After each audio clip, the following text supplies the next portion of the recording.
Today on Talking Sense, we're going to be talking about the millennial wealth comeback. So millennials have been facing some difficult financial challenges early in their career. From the dot-com crash to the 2008 Great Recession, it has kind of hindered their ability to build wealth. Now, for anyone out there who is wondering, the millennials, they were born from 1981 to 1996. Just missed them. I'm still technically a Gen Xer, just barely. I'm a 79. See, I'm born in 2000, so I just missed it as well. We actually had a coworker of ours. He was making fun of me, and he was like, "Oh, millennials." And then I was like, "I don't think I'm a millennial." And we went and looked it up. He was actually the millennial. So then I was like, that's even better. Millennials. That's even better. So got him back on that one. But if you were born from 1981 to 1996, you are millennial. Now, recent data has said that despite all of the difficulties earlier in their career, they've been kind of making a comeback. So between 2019 and 2022, millennials made substantial gains, surpassing earlier cohorts in net worth to income ratios across various wealth levels. But let's talk about what that really means. What goes into our net worth? If you don't know, net worth is basically all of your savings, checking, things that you own. So it could be your home. There's difference between what's considered liquid versus non-liquid. But that's what we're talking about here, is that the ability to accumulate, whether it be funds or things, has improved for those that fall in that generational group. One of the things that created kind of a sudden shift in that was when the housing market just boomed. So in, COVID, houses just like highly appreciated in a short period of time. And we were talking about this before. We're like, yeah, but how does that really help?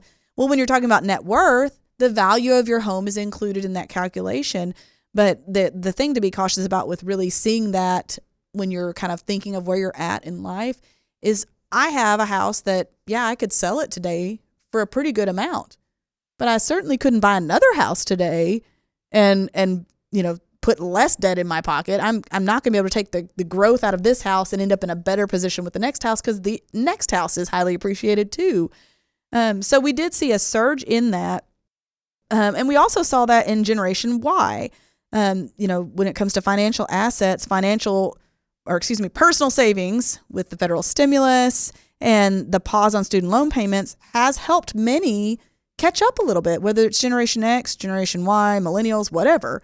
It did give those that were intentional a bit of a leg up. Yeah, it did. And I think you made a good point on the houses. If my home is appreciated a lot pre-COVID or post-COVID now, like you said, you can't just move into another house, but it does look good on your net worth. So in the status saying millennials have made a big switch net worth to income, well, if you bought a house before COVID, your mortgage is not a ton, but then the value of your house has gone up a lot, but you can't move into a new house. I think that's a huge reason why this stat is a little tricky for us. Yeah, it's a little tricky to look at. And like you said, student debt is also very high. That student debt's gotten more common. Like, school is just getting more and more expensive. Student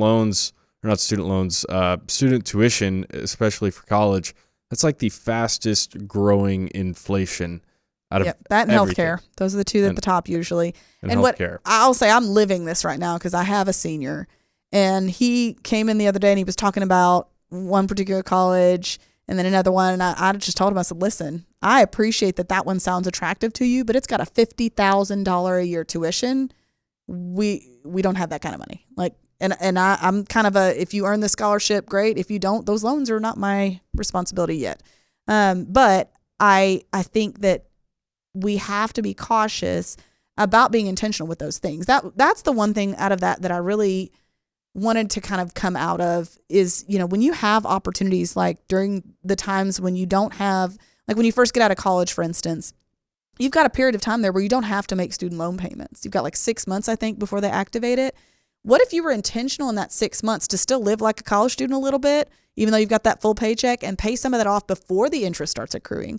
You'd have an opportunity there. Or maybe during college, making some payments to pay down those principal payments before you're in your repayment period. I just think there's some opportunities that we're taking advantage of there, which is great to hear. Another area that we've seen some shifting is in investment style. And this one actually encouraged me a little bit. When you look at the habits of how people are investing, seeing what's going on with this generation. Yeah, this generation, they've gotten the benefit of the internet. I think that's probably the biggest advantage is you can look up anything at any time and get the result instantaneously.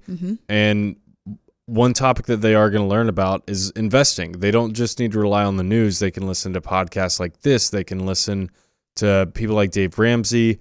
There's more and more books that are getting popular. So I think they're more aware of how they can invest. And with over 60% of the millennials, they're holding stocks primarily in retirement accounts. But I would bet that's probably higher than previous generations who relied on pensions or Social Security for retirement. Or even my generation, Generation X, we tend to be more skeptical people in general based on, the studies I've read. And I noticed when we were looking through this study that only 48% of Gen Xers tend to have a heavy equity exposure, and even less among late bloomers, so 37%. It's interesting that people, I'm hoping, feel a little more empowered. It said, I think 3 out of 5 millennials, no, sorry, I'm jumping ahead. It says, when we're looking at this, we're going from 60 to 48 to 37.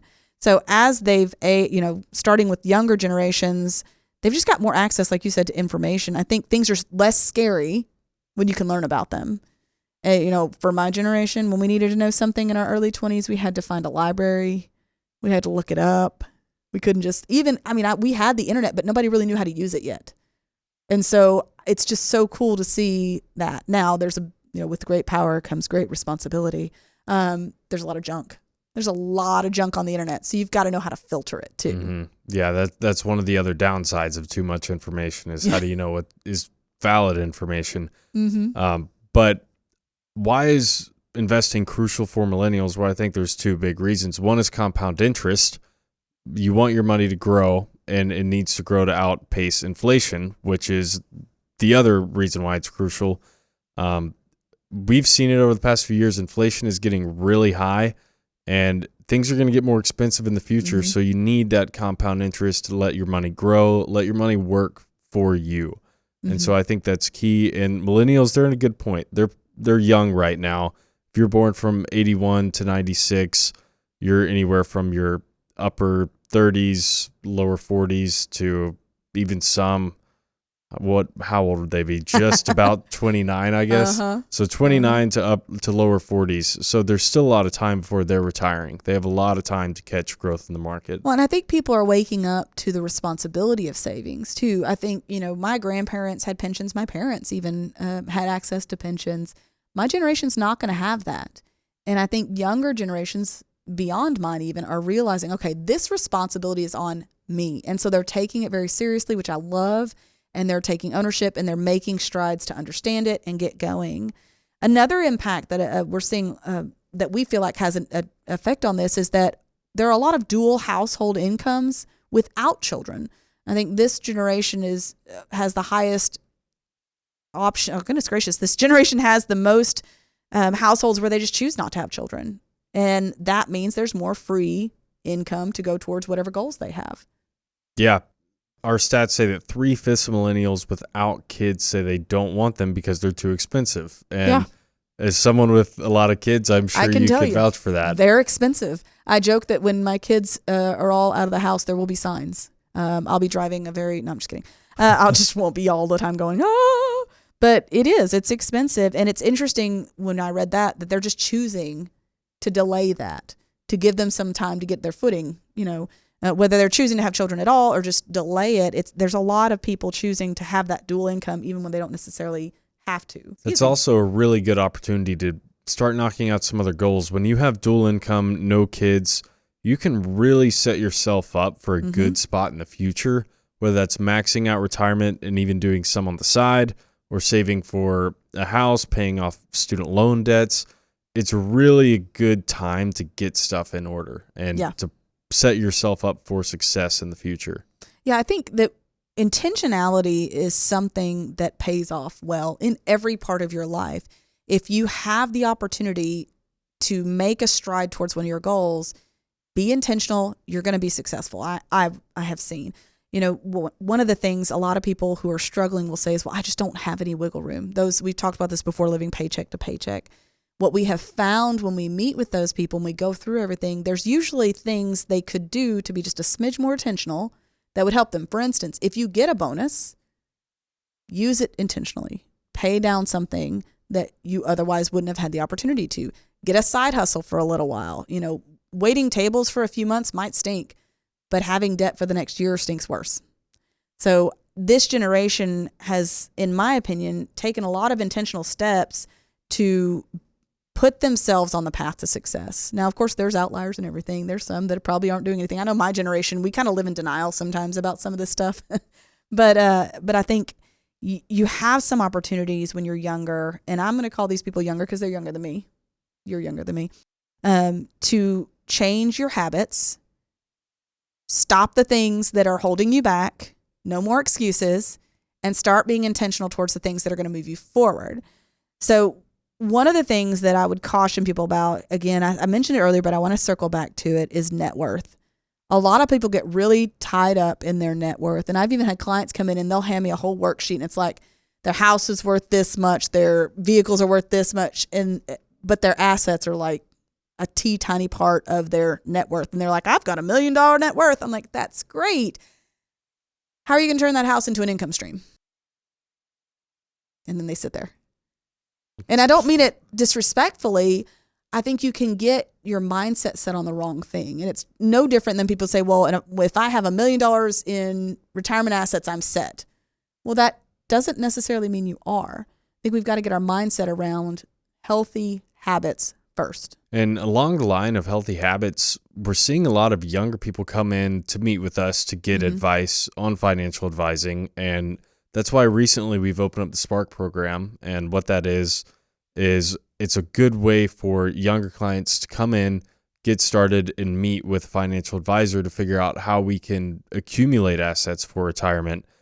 A lot of places that you come in, you got to have a certain amount of assets in order just to walk in the door. Well, how do these people know how to get those assets built if they can't walk in the door? So what we're doing is we're allowing anyone to come in, and we're going to get you started, get you on the right foot to where you can build assets and get prepared for retirement. And it's really great because you get them in the door early when it's most important. You get that compound interest and you get more time in the market. And I think that's really key. And it's amazing that we have 20-year-olds walking into appointments just trying to learn more about financial advising and what we do, and trying to learn about retirement, what that looks like. Just asking, what's a Roth, what's an IRA, what's 401k, because the younger generation is curious. They want to know. And I think that also ties back into a lot of the stuff we talked about earlier with the internet. They're seeing this at 18 years old. Yeah. When you were 18 years old, were you hearing about a Roth IRA or anything? No, I already told you. I was like 35 when I learned about IRAs. It just was not on my radar. It wasn't. No, and I love the level of intentionality that we're seeing from younger generations, which is why we were motivated. We've got this great process, the Ready to Retire process, that we use for people who are ready to retire, as it's named. But for a long time, we were just kind of winging it with younger clients. Like, it's not rocket science, but they do need specific coaching to their life stage.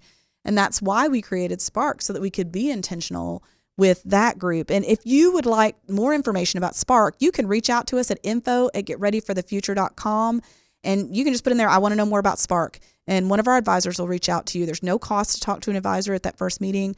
Or you can call us at 866-653-PLAN. That's 866-653-7526.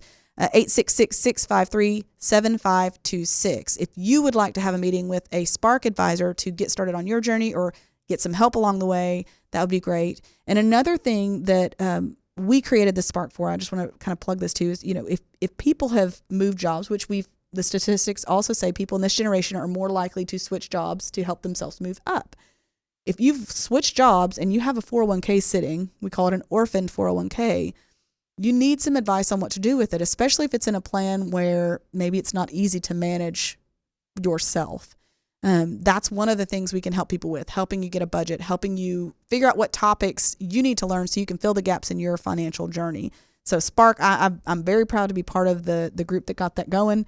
I know you've been instrumental in that as well. So I'm excited about what this next generation has. And now it's time for our 2 cents. So Alec, I'm going to let you go first.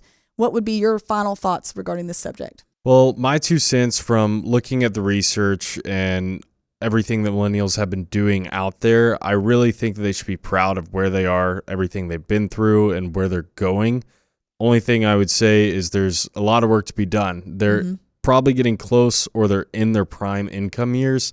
So just keep the pedal down, keep going, and they're not too far from retirement. They're getting old now. So if they're not focused, you better get there. Yeah, get focused, keep going. And if you need some help with this concept of educating yourself, there are tons of resources on our website. You can go to getreadyforthefuture.com/academy to see all of our different events that are coming up, workshops totally free to you.